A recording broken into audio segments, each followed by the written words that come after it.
Denis Villeneuve has had an illustrious filmmaking career. He started by making psychological dramas, then moved on to making intense thrillers like Prisoners and Sicario. But since 2016, he's been most known for his high-concept sci-fis like Arrival, Blade Runner 2049, and Dune. Much like Christopher Nolan or Quentin Tarantino, Villeneuve has a very distinct directorial voice, particularly with his sci-fi films. Dune, which came out in 2021, is the film that he'd wanted to make since he was 13 years old.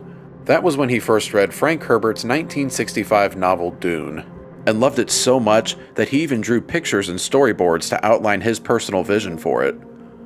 After seeing the 1984 film by David Lynch, Villeneuve reportedly said, "There were some choices that were very far from my sensibility. I remember watching the movie, saying to myself, someday someone else will do it again. And man, did he ever." The 2021 adaptation blew everyone's mind with its stunning visuals, tremendous world building, and elite cast of actors and actresses. The only real gripe people seem to have, myself included, is that the ending left viewers somewhat unfulfilled. It was clearly a Part 1 introduction to a grander story and felt more like an appetizer than a main course. But with Dune Part 2, audiences feasted on this main course. Between the grand scale of the story, the transformations our main character goes through, large epic scale battles, and visuals that manage to even surpass the 2021 film, it's my opinion that Dune Part 2 is Denis Villeneuve's magnum opus. I'm going to keep this video spoiler free and encourage you to see it as soon as you can. See it in IMAX if you're able. The visuals and sounds of this movie are some of the most immersive I've ever experienced, particularly during the worm riding scene. Not to mention Hans Zimmer's perfect musical score. The story follows Paul Atreides, a young man who travels to the desert planet of Arrakis. Despite being a planet made up of mostly sand, they manage to make it feel like its own rich and unique world. Paul and his mother, a member of the mysterious Bene Gesserit, integrate with the Fremen, the native people of the desert.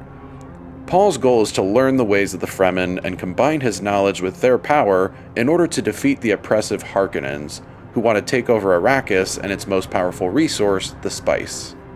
A good chunk of the movie is dedicated to showing us Paul's training with the Fremen and his growing relationship with Chani, a Fremen warrior. The battle scenes against the Harkonnens are really impressive and give us a unique blend of weaponry that ranges from primitive to high-tech. The acting performances, as expected, are all solid, and Timothee Chalamet continues to establish himself as someone who's going to be a solid leading man for years to come. Zendaya also turns in a great performance and serves not just as a love interest, but somewhat of a foil for Paul throughout the movie. Rebecca Ferguson particularly gives a chilling performance and gives us a constant sense of tension and unpredictability regarding her character's goals. But the scene stealer, as many other reviewers have pointed out, was Austin Butler.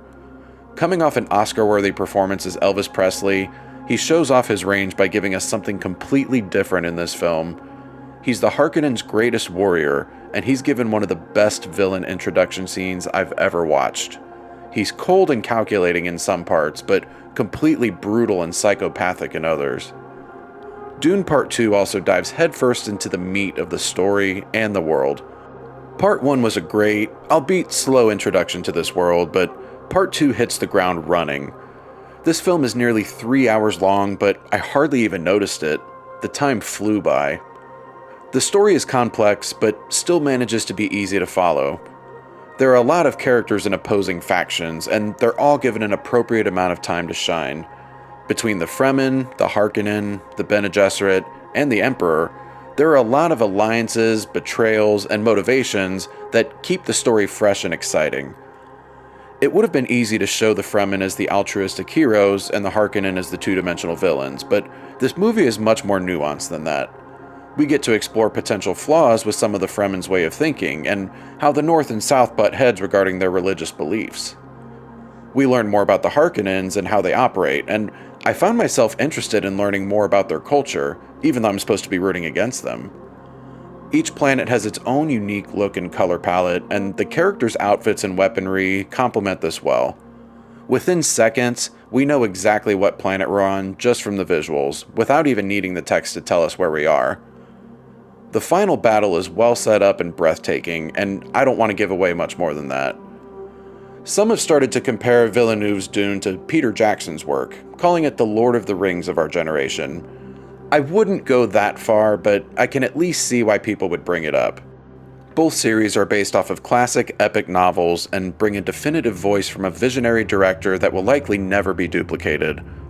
That being said, I won't compare these two film series because they're different in many ways, and because the third Dune movie isn't even out yet.